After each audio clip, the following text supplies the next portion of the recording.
Bismillah. Assalamualaikum warahmatullahi wabarakatuh. Alhamdulillah berjumpa kembali untuk klip video pembelajaran pengantar ilmu pertanian. Baik, kita akan mulai membahas salah satu materi dalam PIP ini yang akan melengkapi materi-materi sebelumnya yang sudah disampaikan oleh dosen-dosen sebelumnya.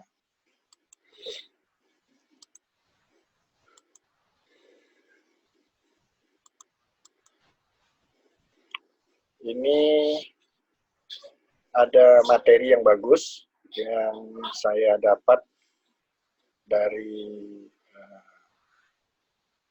share sesama tim pengantar ilmu pertanian atau mencari di internet melalui Google.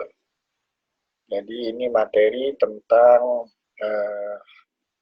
asal dan asosiasi kata pertanian, pengertian pertanian, wahana pertanian, dan ruang lingkup pertanian.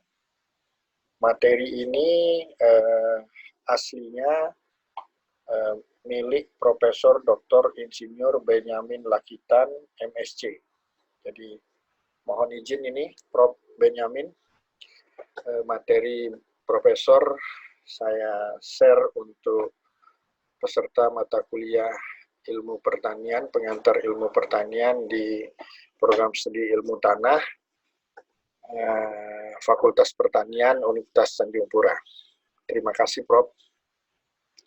Baik, ini dalam rangka melengkapi materi baik yang disampaikan oleh Profesor Sairi Sagiman sebelumnya, maupun mungkin materi, buku, dan sebagainya yang saudara miliki dan saudara peroleh, baik secara langsung maupun melalui Google Search atau wahana lainnya dalam mencari sumber-sumber. Karena untuk saat ini, alhamdulillah, terkait dengan materi pembelajaran dan sebagainya, itu sudah sangat dimudahkan dengan kemajuan teknologi. Saudara tinggal search saja dengan berbagai media, saudara akan dapatkan berbagai informasi. Tinggal bagaimana saudara memilah informasi mana yang sangat bermanfaat untuk saudara dan sumber informasi mana yang perlu saudara perhatikan dengan baik kebenaran, keabsahan, dan keaslian sumbernya. Baik, saya akan coba menyampaikan materi Prof. Benyamin ini. Asal dan asosiasi kata pertanian.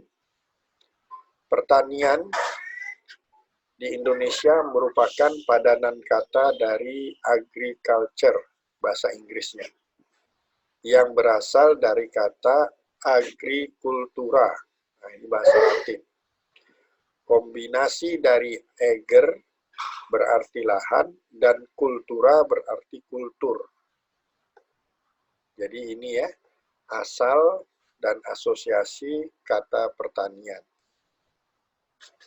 Di bagian bawah ini saudara bisa lihat Prof. Benyamin mungkin mengelompokkan ini pertanian. Jadi yang paling kiri ini ada pertanian, perkebunan, peternakan, perikanan, kehutanan. Di Indonesia jadi satu. Karena secara pemerintahan juga Kementerian Pertanian. Mungkin yang agak berbeda saat ini kehutanan, karena kehutanan berada di Kementerian Lingkungan Hidup dan Kehutanan. Nah, tapi kalau pertanian, perkebunan, peternakan, perikanan juga ya. Perikanan tuh sekarang di Kementerian Kelautan dan Sumber Daya. Tunggu dulu. Kementerian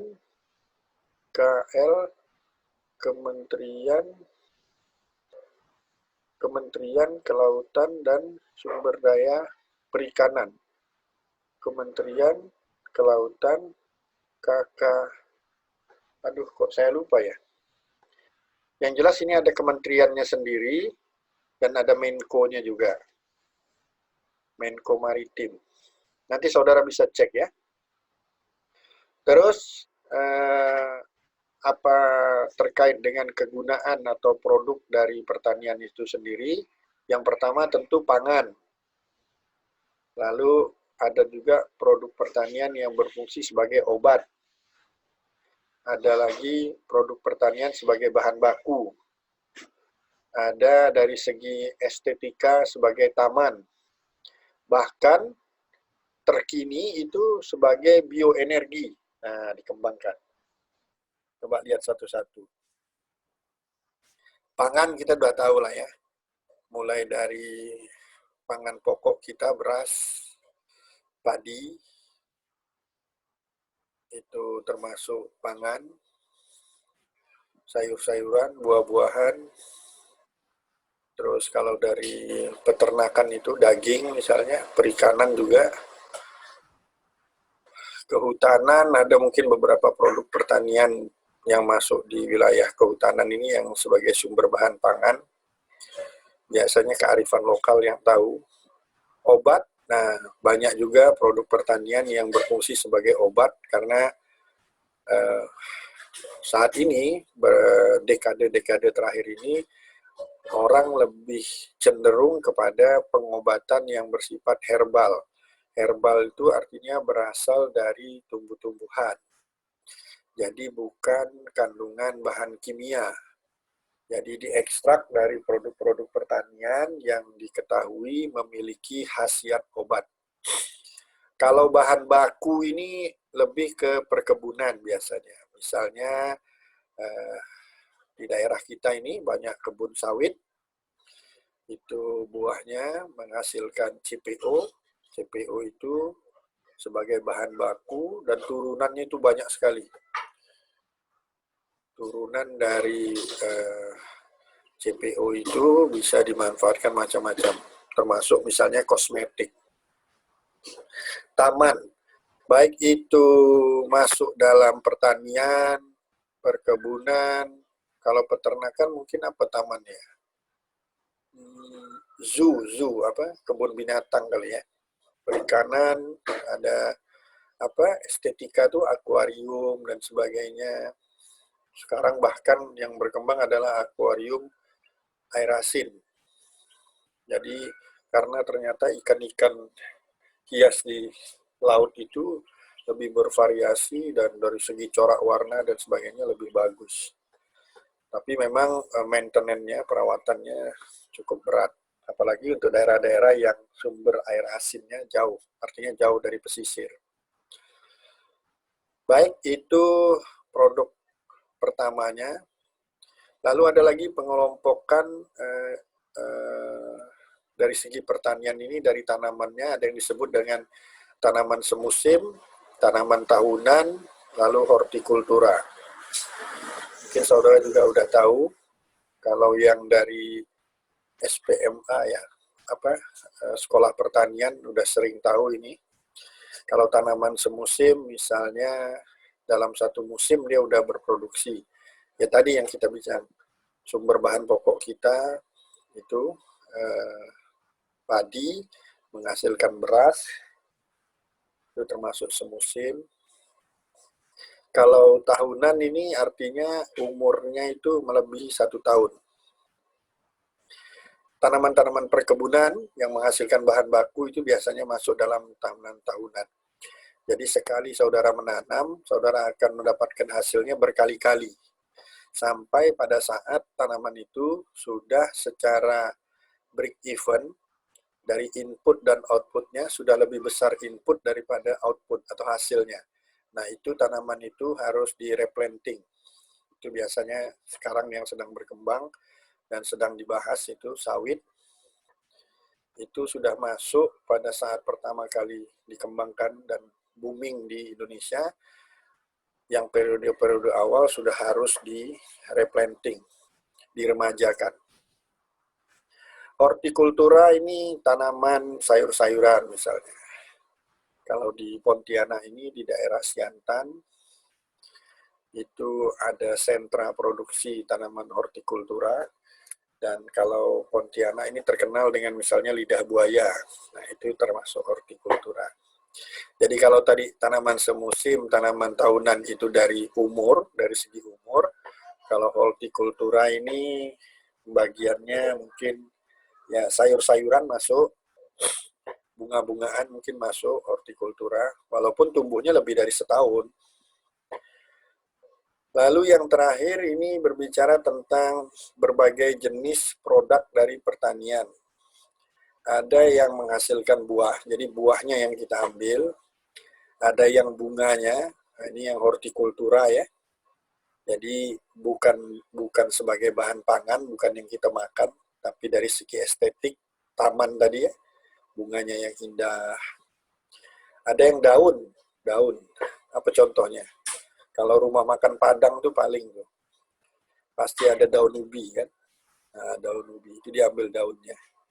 Kalau umbi, nah ini saya paling senang ini. Apa ubi kayu atau singkong? Wah, kalau digoreng kriuk-kriuk. Ada yang batang. Oh, batang ini paling sering. Saudara jalan di pinggir jalan kalau di daerah Pontianak dan sekitarnya ini jual air tebu, es tebu. Nah, itu dari batangnya tuh. Jadi dipotong batangnya, itu yang diperas pakai mesin, keluar airnya, itu yang dijual dan maju. Nah, itu kira-kira yang bisa saya coba memberanikan diri menjelaskan dari slide-nya Profesor Benjamin Lakitan. Coba kita lihat slide berikutnya. Pengertian pertanian. Beliau mengatakan bahwa pertanian adalah kegiatan mengelola lahan atau fasilitas lain yang menggantikan fungsi lahan dan upaya modifikasi iklim mikro dalam budidaya tanaman dan atau ternak. Jadi tanaman dan ternak atau tanaman atau ternak. Nah, gitu. Serta kegiatan lain yang terkait langsung dengan proses budidaya dan pengelolaan pasca panennya. Luas sekali ya pengertian pertanian di sini. Jadi mulai dari mengelola lahan, ya dalam bentuk lahan artinya ada tanahnya, ada lingkungannya, ada sumber airnya, dan sebagainya, atau fasilitas lain yang menggantikan fungsi lahan. Apa itu contohnya? Misalnya berkembang sekarang pertanian hidroponik. Jadi dia tidak menggunakan tanah atau lahan langsung sebagai media tanam, tapi menggunakan pengganti tanah, misalnya styrofoam atau batang-batang paralon itu digunakan, dan perakaran tanaman langsung mendapatkan sumber hara dari air yang sudah diperkaya dengan kandungan nutrisi tertentu. Lalu di sini dikatakan dan upaya memodifikasi iklim mikro.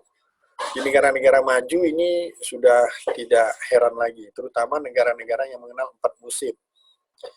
Jadi kalau saudara pernah berkesempatan ke luar negeri, saudara akan lihat pengembangan pertanian di dalam rumah-rumah kaca atau rumah nyebutnya. Bahannya itu bisa dari plastik tebal atau dari kaca yang ukurannya sangat besar. Di dalamnya mereka melakukan kegiatan pertanian, baik secara hidroponik maupun menggunakan media tanah.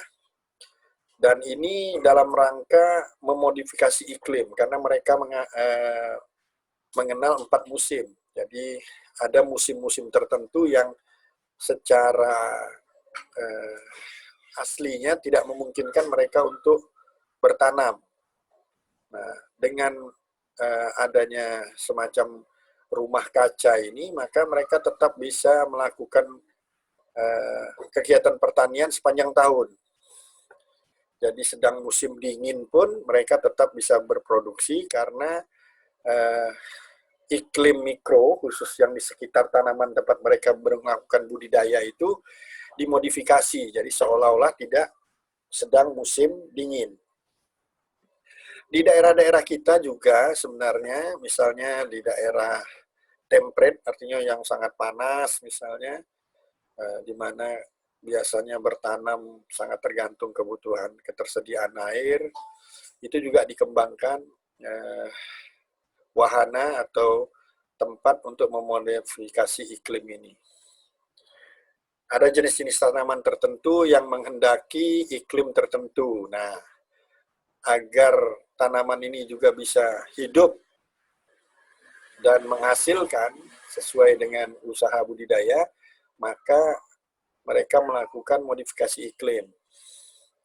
Misalnya apa ya? Contohnya tanaman-tanaman daerah dingin, anggur dan sebagainya. Nah, mereka lakukan pertanamannya di dalam itu tadi, greenhouse tadi istilahnya.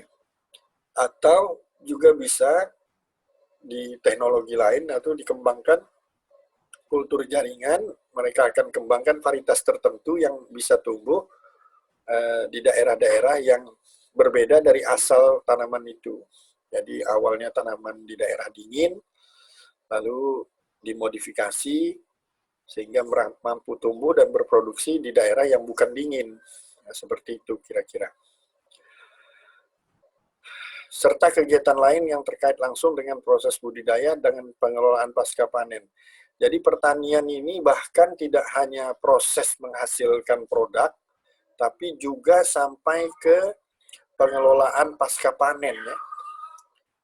Jadi setelah menghasilkan produk, apakah itu dalam bentuk tadi buah, batang, daun dan sebagainya, ada penanganan lain yang masih masuk dalam pengertian pertanian, yaitu pasca panen.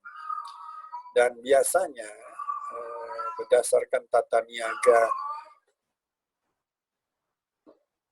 pertanian, pasca panen ini cukup penting karena sangat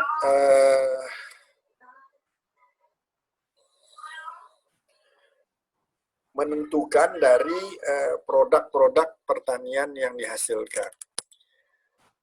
Paling tidak, pasca panen ini bisa, kalau produk-produk hortikultura, memperpanjang umur masa buah itu misalnya untuk tetap bisa dikonsumsi. Jadi dengan misalnya menurunkan suhu dan sebagainya, packing yang baik, itu jadi meningkatkan harga, dan seterusnya. Jadi pasca panen juga masuk dalam istilah dari pertanian ini.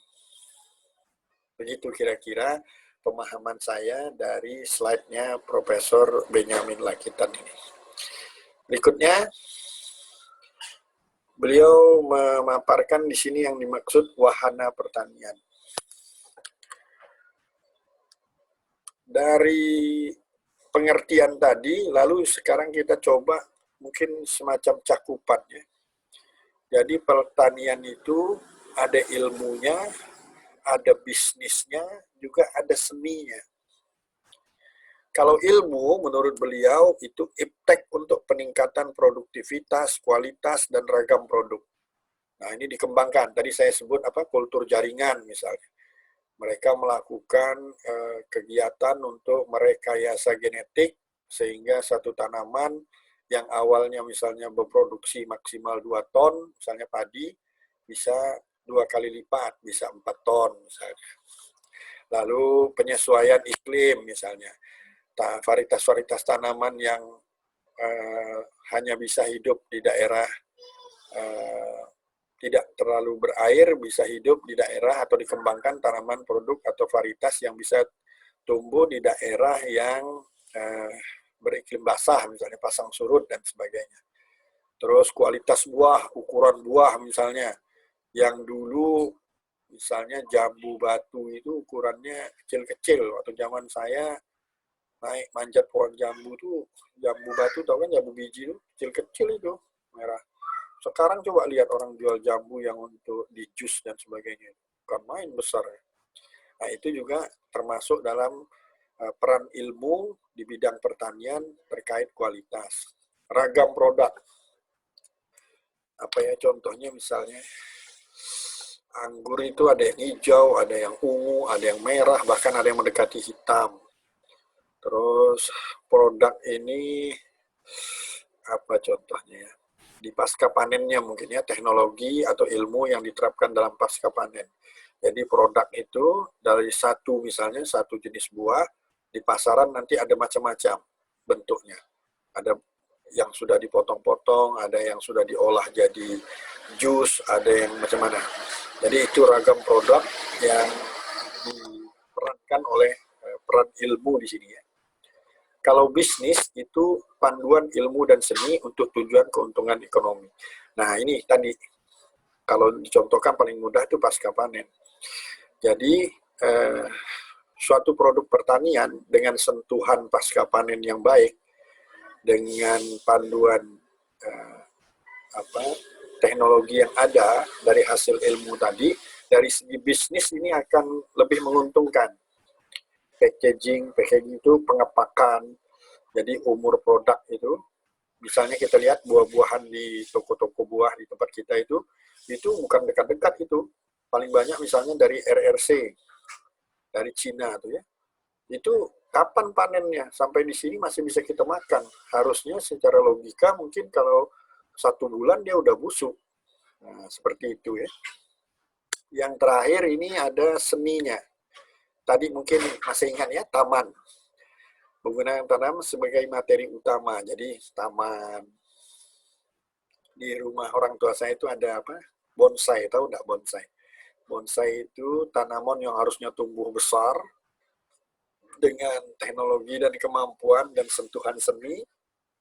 Pohon beringin contohnya yang besar itu dibuat kecil, ditanam dalam satu pot, sangat cantik. Jadi kayak inilah, punya nilai seni. Harganya beda, orang jual beringin untuk penghijauan dengan beringin yang udah dijadikan bonsai, bisa berkali-kali lipat harganya. Oh iya, ini ada nih kan, arsitektur landscape, bonsai, taman dinding, patung tanaman. Nah, di taman di kota Pontianak, waktu itu ada nampak tanaman disusun sedemikian rupa, jadi membentuk gajah, membentuk apa gitu. Atau permainan warna-warna daunnya, membentuk tulisan dan sebagainya. Nah itu yang masuk dalam cakupan wahana pertanian. Oke, itu yang mungkin saya beranikan diri menginterpretasikan pengertian atau paparan atau PowerPoint dari Prof. Benyamin. Ini yang terakhir, ruang lingkup.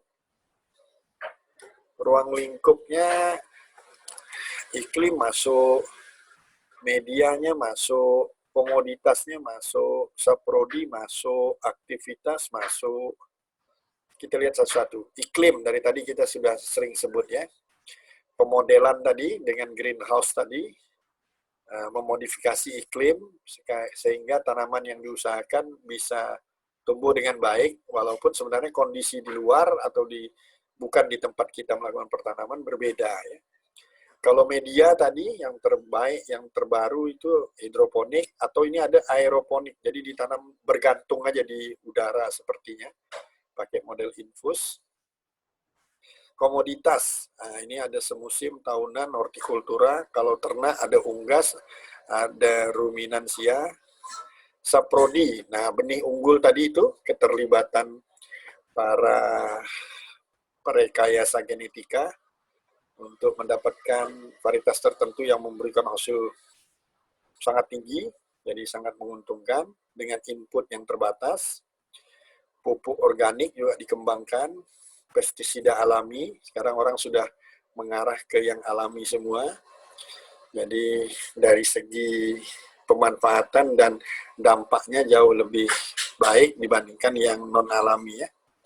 Aktivitasnya mulai dari pertama membudidayakan, itu sampai ke terlibatan mekanisasi, proteksi tadi menggunakan pestisida alami, pemanenan, terus pasca panen, terus pengawetannya, kemasan, pemasaran, itu masuk semua dalam ruang lingkup pertanian.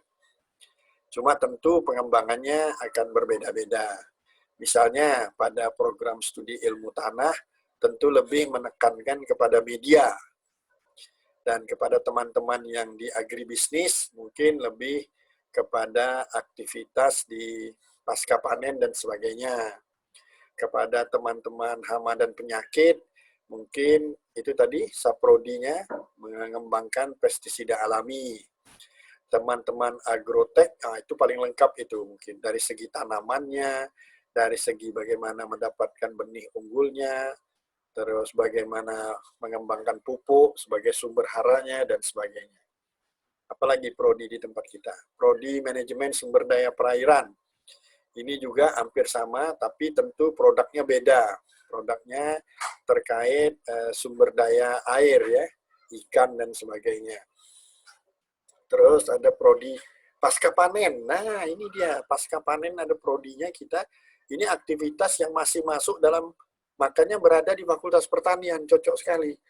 Jadi mereka akan mencoba bagaimana supaya produk pertanian itu umurnya lebih panjang gitu misalnya. Jangan sampai misalnya beras di gudang Bulog itu begitu mau dibagikan, udah tidak layak untuk dikonsumsi. Atau buah-buahan nih, buah segar ini biar tetap segar dalam jangka waktu tertentu. Nah itu semua masuk menurut Prof. Benyamin Lakitan sebagai ruang lingkup dari pertanian. Luar biasa ya. Jadi silakan nanti ini saya share juga PowerPoint-nya. Jadi saudara bisa mendalaminya, mencari contoh-contohnya, searching di internet, apa-apa yang dimaksud oleh Prof. Benyamin di sini. Mungkin itu, alhamdulillah. Terima kasih atas perhatiannya. Mohon maaf jika terdapat kekeliruan karena keterbatasan ilmu yang saya miliki dalam rangka menguraikan paparan atau PowerPoint dari Prof. Benyamin ini. Namun saya tetap berdoa semoga masih ada sedikit manfaat apa-apa yang saya sampaikan ini, khususnya untuk para mahasiswa pengantar ilmu pertanian di program studi ilmu tanah Fakultas Pertanian Universitas Tanjung Pura. Baik, wabillahi taufik wal hidayah. Wassalamualaikum warahmatullahi wabarakatuh.